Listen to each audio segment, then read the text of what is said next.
श्री शिवाय नमस्तुभ्यम। हर हर महादेव। जय भोलेनाथ। भेतिया भागलपुर संगम में आप सभी शिव भक्तों का हार्दिक स्वागत है। संपूर्ण देशवासियों को बधाई देता हूं कि आज गुप्त नवरात्रि के पहले दिन से ये शिव पुराण की कथा प्रारंभ हो रही है। और आप सबको मालूम होगा 4 नवरात्रे होते हैं।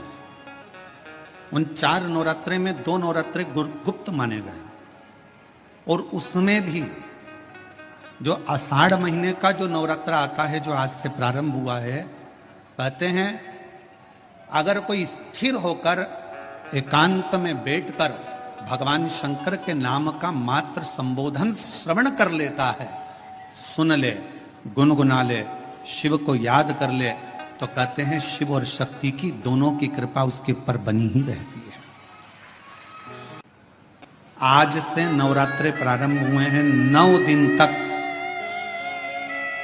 ये गुप्त नवरात्रे के 9 दिन, अगर आपको ऐसा लगता है कि शिवजी आप बाबा मेरी नहीं सुन रहा, बहुत संघर्ष का जीवन चल रहा है, बहुत परेशानी का जीवन चल रहा है, बहुत कष्ट का जीवन चल रहा है और कोई मंजिल, कोई राह, कोई मार्ग दिख ही नहीं रहा, तुम्हारा कैसा भी दुख है, जो आज गुप्त नवरात्रे प्रारंभ हुए हैं, आज से 9 दिन तक का एक नियम ले लो गुप्त नवरात्रे में कि मुझे शिवजी के मंदिर में अशोक सुंदरी वाली जगह पर एक बेलपत्र मां हेमवती माता के नाम से, कौन सी माता? हेमवती, मां हेमवती के नाम से एक बेलपत्र अशोक सुंदरी वाली जगह पर समर्पित करूंगी। 9 दिन का एक नियम धारण करो और 12वें या 15वें दिन आप देखिए आपका जो दुख है मेरा बाबा उसको काट कर ही रहे। गुप्त नवरात्रे जो आज से प्रारंभ हुए हैं, गुप्त नवरात्रे जो आषाढ़ महीने का ये गुप्त नवरात्रा है, इस नवरात्रे में हेमवती माता का स्मरण करना, एक बेलपत्र का पूजन करना, या एक बेलपत्र के वृक्ष के नीचे आप 9 दिन तक भी, अगर मंदिर तक भी नहीं जा सकते, मंदिर में आप बेलपत्र रखने नहीं जा सकते, तो आपके घर के आंगन में, द्वारे पर, बगीचे में, आपके घर के पास अगर कोई बेलपत्र का पौधा है, वृक्ष है, उस बेलपत्र के वृक्ष के सामने एक बेलपत्र का पत्ता रखकर भी अगर आप उस पर जल चढ़ा रहे हैं या पूजन कर रहे हैं हेमवती माता के नाम से, तो उसका फल आपको मिलेगा। और मान लो बेलपत्र का वृक्ष भी नहीं है, हम मंदिर भी नहीं जा सकते, हम कहीं नहीं जा सकते, घर से बाहर कैसे निकलें? पानी तेज है, जलवृष्टि हो रही है, बहुत सा पानी है, तो क्या करें? अपने घर में जो शिवलिंग है, तुम्हारे घर में अगर जो शिवलिंग है, तुम्हारे घर में जो शिवलिंग विराजमान है, उसी शिवलिंग के साक्षी में, सम्मुख में भी अगर हेमवती माता का नाम लेकर अगर एक बेलपत्र समर्पित करोगे 9 दिवस तक, तो उसका फल मिलेगा जरूर, उसका फल मिलेगा। फिर से बोलो, कौन माता? हेमवती। कौन है ये? शिव महापुराण की कथा कथी है, जब माता पार्वती जी हिमालय राज के घर में प्रगटी और हिमालयों की कंदरा में बैठकर मां पार्वती जी तप साधना में लीन हुई। जितनी परीक्षा भगवान शंकर ले सकते थे, शिवजी ने सारी परीक्षा ली। ब्रह्मदेव परीक्षा लेने आए, भगवान नारायण परीक्षा लेने आए, इंद्रदेव आए, सप्तऋषि आए, सारे साधु संतों को परीक्षा लेने भेजा, पर मां उन परीक्षाओं में पास होती चली गई। तब भगवान शंकर ने दर्शन देकर कहा, पार्वती आज से तुम्हारा नाम हेमवती रहेगा। सुनो पार्वती, तुम्हारे इस नाम की आराधना जो तुम्हारे गुप्त स्वरूप में करेगा, उसको मनवांछित फल की प्राप्ति हो जाएगी। और वो फल, आज कथा अगर प्रारंभ हुई है और आप लोगों को मौका मिला है, तो इस कथा का स्मरण अपने जीवन में जरूर करें। क्या पता भोलेनाथ जी ने बेजापुर वालों पर भारी कृपा करी है, बहुत बड़ी कृपा करी, जो नवरात्रि में कथा मिली और आप लोगों को ये कथा का चरित्र श्रवण करने को पहले से नवरात्र में शक्ति का बल बढ़ता।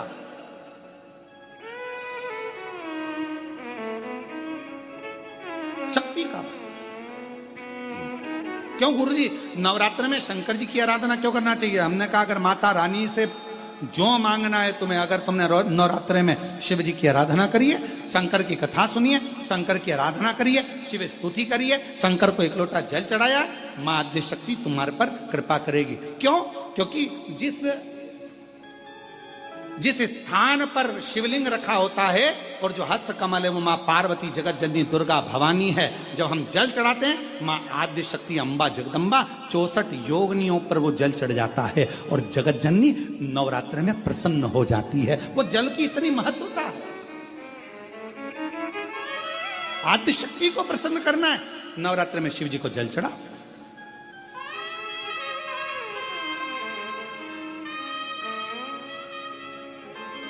कोई बेटा बेटी है,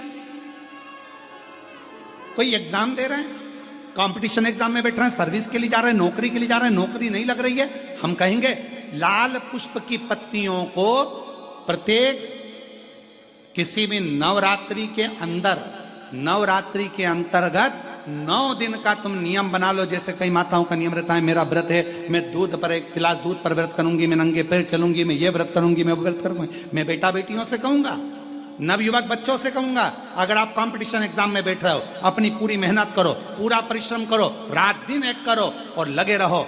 और 9 दिन तक नवरात्रि में 9 लाल फूल की 9 पंखड़ियां या 9 कोई भी चावल लाल कलर में कर कर, कुंकू में कर कर, अगर मां जगत जननी के मंदिर में नहीं जा सकते, मां भीड़ रहे तो शिवलिंग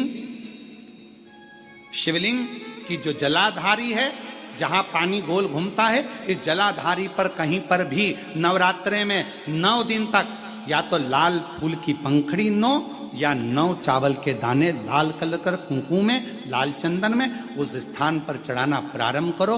9 दिन के बाद तुम्हें 15 दिन और निकलेंगे, उसके बाद तुम्हें खुद लगेगा कि तुम्हारी जॉब, तुम्हारी नौकरी तुम्हारा बाबा ने लगाया है। शक्ति का बल, परिश्रम जरूर करना, मेहनत जरूर करना, रात दिन पढ़ाई एक साथ करना और अपने परिश्रम को नहीं छोड़ना। मेहनत जरूर करो पर साथ में ये प्रयोग भी करो नवरात्रि का।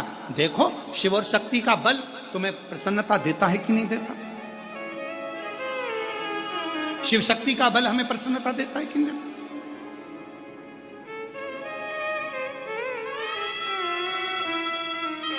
अब कई लोग ऐसे होते हैं, हम नवरात्रि आई है, माता रानी को भज रहे हैं, जगत जननी दुर्गा भवानी को भज रहे हैं, पर शिव जी के मंदिर तक नहीं जा रहे, समय नहीं मिल रहा मंदिर जाने का, क्योंकि माता जी के मंदिर जाते हैं, माता जी को प्रणाम। अरे उस शंकर को पहले भजो, सवेरे उठते से ही पहला 1 लोटा जल शिव को, क्योंकि उसी के माँ जगत जननी हस्तकमल पर जल जाना जरूरी है। शंकर का चढ़ा वो हमें फल प्रदान करे, सुख देगा, आनंद का।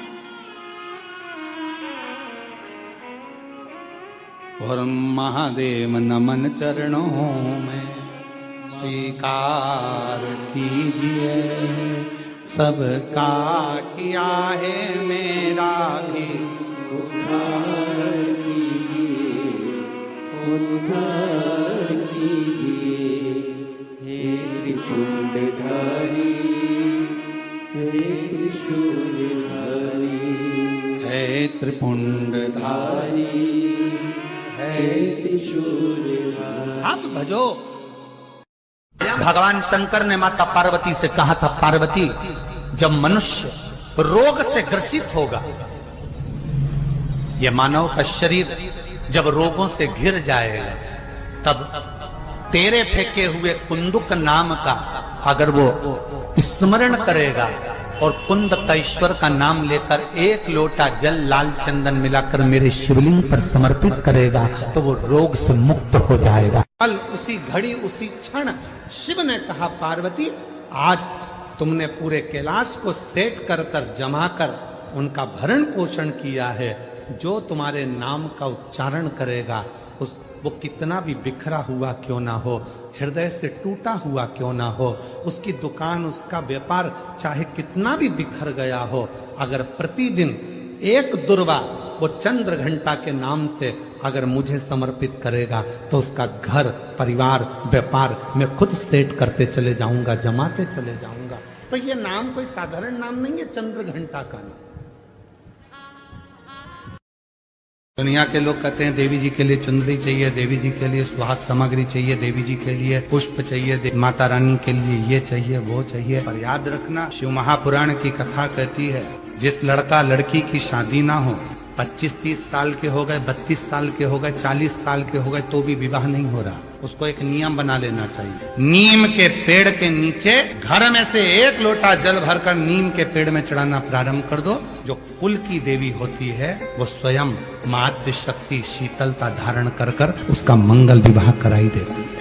शिव महापुराण की कथा कहती है जिसके शरीर में काया का रोग हो जाता है, सोराइसिस जैसी बीमारी हो जाती है, खाल निकलने लगती है, चेहरे पर कालापन आ जाता है, आंखों के नीचे कालापन आ जाता है, या शरीर में काले काले धब्बे पूरे शरीर में कहीं पर भी पड़ जाएं, डॉक्टर का इलाज करवाओ, डॉक्टर को शिव मानो, जो दवाइयाँ दे वो खाओ, जांचे करने की बोले जांचे कराओ, पर साथ में एक काम और करो, शंकर भगवान को 5 बेलपत्र 5 दुर्वा समर्पित कर एक ही लोटे से 5 बार थोड़ा थोड़ा जल सुंदरेश्वर महादेव के नाम से चढ़ाओ। जो जल चढ़ाया है उस जल को कटोरी में झेल कर लेकर आओ, 5 दुर्वा में से 1 दुर्वा 1 बेलपत्र उठा कर ले आओ, बेलपत्री को सुबह के समय खा लो, दुर्वा को प्रदोष काल में खा लो, और वो पानी को पूरे शरीर पर 5 बार लगाना चालू कर दो। शरीर में कितना भी अगर कालापन आ रहा होगा, छट्टे पड़े होंगे, सोराइसिस जैसी बीमारी भी होगी, तो लगभग 1.5 महीने के अंदर पूरा काया ठीक होना प्रारंभ हो जाएगी। सुंदरेश्वर महादेव का इतना महत्व है। या चैत्र नवरात्रे में, शरदीय नवरात्रे में, आषाढ़ी नवरात्रे में, आदिकादिक पौष नवरात्रे में हम शंकर की, हम जगत जननी जगदम्बा की जब स्थापना करते हैं, या हम नूतन घर का प्रवेश करते हैं, या गणेश जी की स्थापना करते हैं, या कोई दुकान को प्रवेश करते हैं, या कोई शुभ कार्य करने के लिए अग्रण्य होते हैं, तो हम कलश की स्थापना क्यों करते हैं? आज शिव महापुराण में शुरुआत में अपन शिव और पार्वती की यही संवाद को लेकर चलते।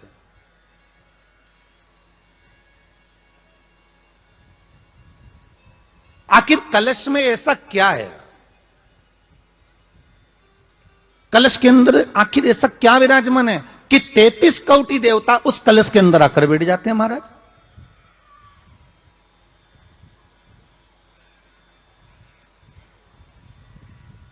आप कोई यज्ञ करने जा रहे हो, आप कोई पोथी पुराण करने जा रहे हो, आप कोई अच्छा कार्य करने जा रहे हो, तो ब्राह्मण देवता कह देते कलश की स्थापना होगी, कलश की शोभा यात्रा निकलेगी, कलश यात्रा निकलेगी, कलश विराजमान होगा।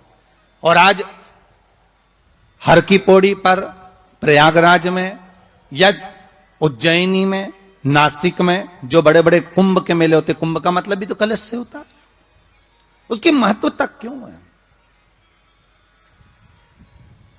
उस कुंभ की, उस घड़े की महत्वता कहां से प्रकट हो गई?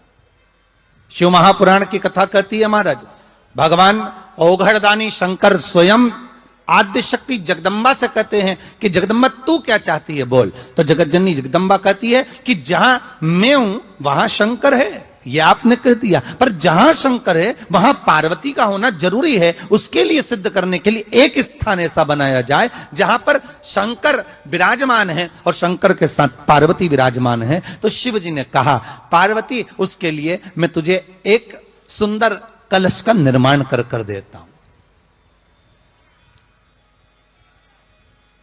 दुनिया का रचनाकार, दुनिया की रचना करने वाले महाराज, संपूर्ण ब्रह्मांड की रचना करने वाले, जिनको भगवान शिव ने स्वयं ब्रह्मदेव से कहा है कि ब्रह्मा जी तुम सृष्टि खंड को आगे बढ़ाइए, सृष्टि की रचना करिए। और आज ही के दिन, यही चैत्रीय प्रतिपदा के दिन, यही इसको कहते हैं नया संवत्सर, नया वर्ष।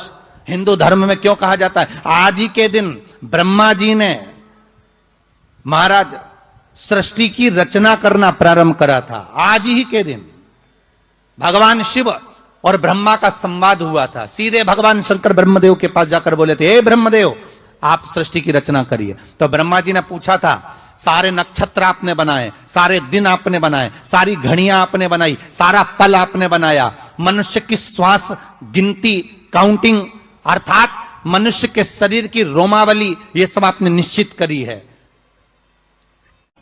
हिंदू धर्म के भीतर 4 तरह की बंदरवाल होती है। पहली, आम के पत्ते की बंदरवाल, जब हमारे यहाँ सत्यनारायण भगवान की कथा करते हैं, ब्याह होता है, शादी होती है, शुभ कार्य होता है, तो दरवाजे पर आम की बंदरवल लगती है। ये शुभ कार्य की सूचक है। दूसरे नंबर पर है पीपल के पत्ते की बंदरवल। ये अमावस्या के एक दिन पहले लगती है और अमावस्या के दूसरे दिन उतरती है और इसको फिर ठंडा कर दिया जाता है। ये जिसके घर में पितृदोष होता है, 1 रुपए कमाओ 1.25 रुपए खर्च वाला काम हो या मानसिक टेंशन कुछ चल रहा हो, तो पीपल के पत्ते की बंदरवल लगाई जाती है। तीसरे नंबर पर होती है नीम की बंदरवल। ये गुणी पूर्णिमा का जो दिन रहता है, चैत्री नवरात्रि जिस दिन प्रारंभ होते हैं, नया संवत्सर जिस दिन प्रारंभ होता है, उस दिन नीम के पत्ते की बंदरवल लगती है, जो नवरात्रि के 9 दिन तक दरवाजे के बाहर लगी होती है, जिससे घर में कोई नई बीमारी प्रवेश नहीं करती, वो बीमारी बाहर निकल जाती है। इसको नीम के पत्ते की बंदरवल। चौथे नंबर की होती है आम के पल्लव, आम के पत्ते, पीपल के पत्ते और नीम के पत्ते, इन तीनों की बंदरवल। ये बंदरवल दशहरे के दिन लगती है। 10वीं तिथि को लगकर एकादशी, द्वादशी तक लगी रहती है और त्रयोदशी के दिन इसको निकालकर विसर्जन कर दिया जाता है। ये जिस घर में लोग चिड़चिड़ प्रवृत्ति करते हो, क्रोध उत्पन्न होता हो, घर में सामंजस्य नहीं बन रहा हो, आपस में क्लेश बढ़ रहा हो, कोई किसी की नहीं सुनता हो, तब ये आम के पत्ते की, पीपल की और नीम के पत्ते की पल्लव बंदरवाल लगाई जाती है। ये दशहरे के दिन 10वीं के दिन लगती है। 10वीं, एकादशी, द्वादशी और त्रयोदशी के दिन इसको निकाल दिया जाता है। महाराज ये एक बंदरवाल, ये 4 तरह की बंदरवाल हमारे हिंदू धर्म में वर्णन करी गई है महाराज, जो दरवाजे पर लगाई जाती है, शुभ कार्य के लिए इसको लगाया जाता है। एक बेलपत्र में इतना बल होता है कि 64 योगिनियां, 33 कोटि देवताओं की धर्म पत्नियां, देवियां, 64 योगिनियां, देवियां, सारी सिद्धियां, निधियां, सब बेलपत्र के इस पत्ते के दोनों पत्ते और पत्ते के बीच में जो डंडी होती है, जो बची हुई जगह होती है, सारी निधि, सारी सिद्धि और सारी देवियों का स्थान होता है। जब हम एक बेलपत्र को दिल से अपनी कामना कर कर देवाधिदेव महादेव को, ये शिवलिंग जलाधारी, ये जल बहता है, तो बेलपत्र समर्पित करते हैं दक्षिण में बैठकर जब डंडी का मुख उत्तर की ओर कर कर बेलपत्र अपने मन से कामना कर कर शिवलिंग पर समर्पित करते हैं, तो ऐसी कोई कामना नहीं जो मेरा महादेव पूरी ना करता। अष्टमी के दिन कन्याओं का भोजन कराओ या नवमी के दिन कन्याओं का भोजन कराओ, पर देवी भागवत तो कहती है, देवी भागवत तो वर्णन करती है कि पहले नवरात्रे से लेकर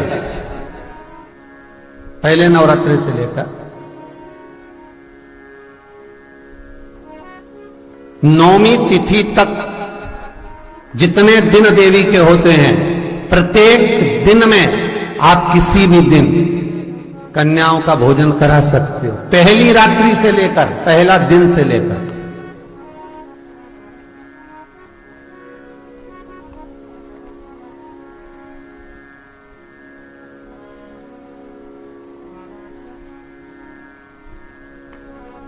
नवरात्रि मालूम है कब से लगती है? आप लोगों को ज्ञात होगा ना, नवरात्रि कब से लगती है? अमावस्या से कि एकम से? अरे जितने लोग सुन रहे हो जरा बोलो तो भाव से। अमावस्या से लगती है कि एकम से लगती है? तो सब लोग कहेंगे महाराज जी पड़वा से लगती है, एकम से। पर देवी भागवत कहती है अगर एकम से लगी तो नवरात्रि पूर्ण कैसे हुई? एकम का दिन लगी तो एकम के दिन की रात्रि, फिर दूज के दिन की रात्रि, तीज के दिन की रात्रि, चतुर्थ दिन की रात्रि, पंचम दिन की रात्रि, छठे दिन की, 7वें दिन की, 8वें दिन की, 9वें दिन की रात्रि। पर 9वें दिन तो सुबेरे पूजन करके, यज्ञ करके, अनुष्ठान करके देवी को विसर्जन कर दिया, फिर नवरात्रि पूर्ण कैसे हुई? नवरात्रि की पूर्णता होती है अमावस्या की रात से गिनी जाती है। कौन से दिन से गिनते हैं? अमावस्या की रात्रि, फिर एकम की रात्रि, फिर दूज की रात्रि, ऐसे गिनते गिनते अष्टमी की रात्रि तक और नौमी के दिन सुबह तक या दोपहर तक या शाम तक, जब तक आप यज्ञ ना करें तब तक ये 9 रात्रियां पूर्ण गिनी जाती हैं महाराज देवी भागवत के हिसाब से, पूर्णता में गिनी जाती। अब हमने कन्या भोजन का जो क्रम बनाया, अष्टमी के दिन करा देंगे, नवमी के दिन करा देंगे, इस तिथि को करा देंगे, पर भाव देखिए, शास्त्र कहता है भूखे को भोजन जब कराइए जब उसको भूख लगी हो, और ऐसों को कराइए जिसको जरूरत पड़ रही है।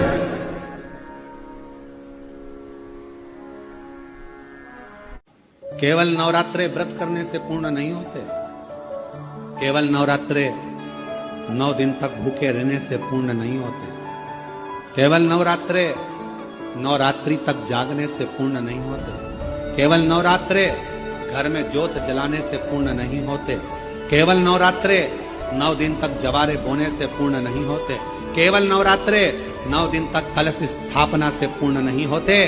नवरात्रे पूर्ण जब माने जाते हैं जब आप घर में रहने वाली नारी का आदर करना प्रारंभ कर दो। प्रत्येक कन्या में, प्रत्येक बच्ची में तुम्हें मां जगत जननी का स्वरूप नजर आने लगे और आप स्त्री को सम्मान देने लगे, आदर करने लगे, तो समझना कि नवरात्रे सिद्ध हो गए, नवरात्रे में आपकी साधना सिद्ध हो गई।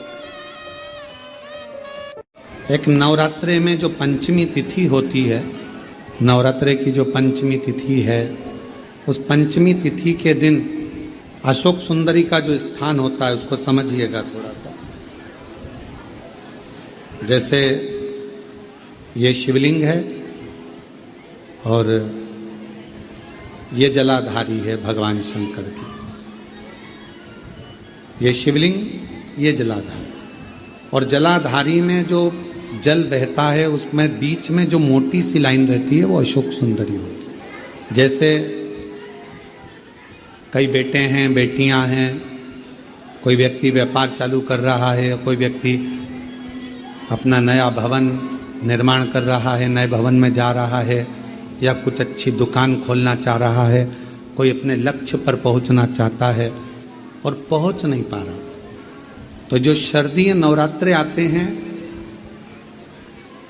इस शारदीय नवरात्रे में जो मां आद्य शक्ति की पूजन की जो पंचमी तिथि होती है, इस पंचमी तिथि पर अशोक सुंदरी वाली जगह पर, जो अशोक सुंदरी का स्थान है, वहां पर लाल पुष्प एक समर्पित करें।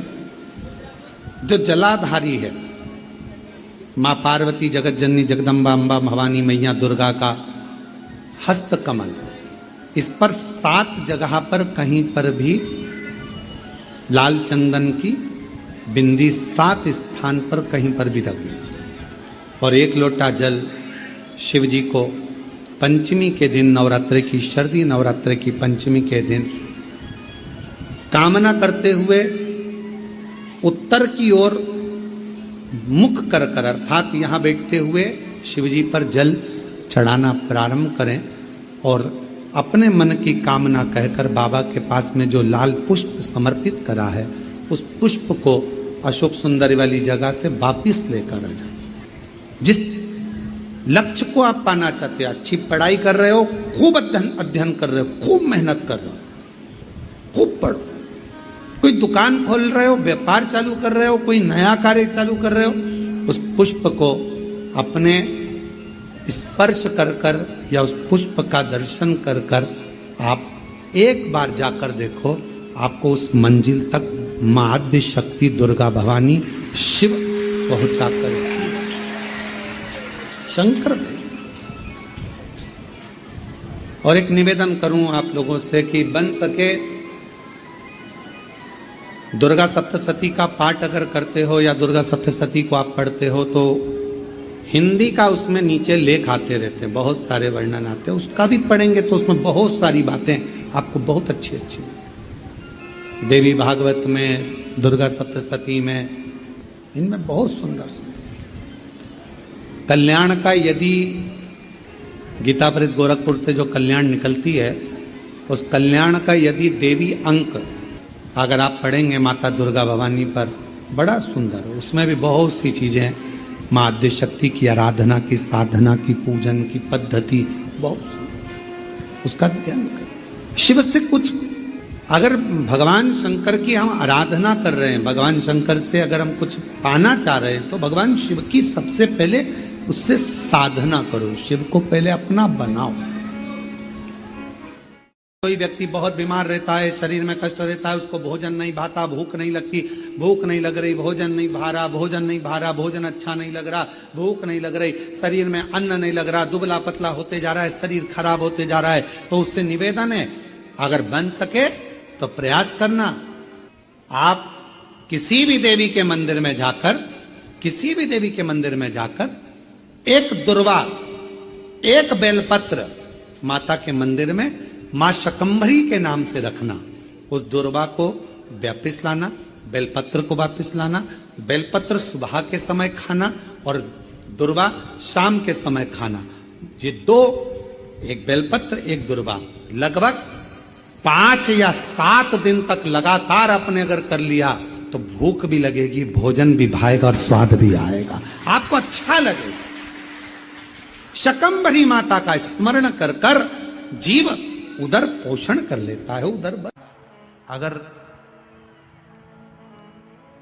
किसी कामना के वश अगर हम दीप लगा रहे हैं या हमारे मन में कोई भाव उत्पन्न है और हम बाबा से कहना चाहते हैं कि बाबा मेरा ये कार्य है आप पूर्ण करिएगा, तो फिर शिव मंदिर में भी लंबी बाती का दीप आप प्रदोष या सोमवार की अष्टमी या सोमवार या आप शिवरात्रि को बाबा से निवेदन कर कर लगा सकते हैं। हाँ, विशेष जब कोई एक बहुत बहुत बड़ी बात हो और आपके कार्य में कहीं अटकल हो रही हो, तो एक ही दीप में 2 बाती, शिव और शक्ति, लंबी बाती बनाई शिव और शक्ति के नाम से, 2 बाती एक साथ एक दीप में भी लगा सकते हैं। पर कब?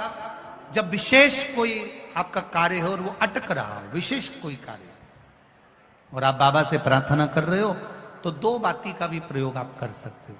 ऐसे शिव तत्व को जान सभी देशवासियों को, संपूर्ण सनातनियों को कंजका पूजन, कन्या पूजन, माँ देवी आराधना, अष्टमी नवमी सबकी बहुत बहुत बधाई देता हूं। आज भी माँ कांगड़ा, माँ चिंतपूर्णी, माँ मनसा, माँ करोली, माँ वैष्णवरानी, माँ ज्वाला, जितनी जितनी शक्तिपीठ है, सारी शक्तिपीठों में आज भी हलवे और चने का भोग लगता है। आज भी चना हलवा का भोग लगता है। कोई पूछे उनसे, क्यों साहब ये चने का भोग क्यों लगता है, ये हलवे का भोग क्यों लगता है, तो गुड़ की जगह हलवा है, पर चना आज भी उसी जगह पर है। चने का भोग आज भी माँ आदि शक्ति को लगाया। माँ तुम ही जग की माता, तुम ही हो भरता, मैया तुम ही हो भरता, भगतन के दुख हरता, संकट के दुख हरता, सुख संपत्ति करता, ओम जय अम्बे गौरी। माँ करुणा सागर, करुणा करने वाली, दया सागर, दया करने वाली।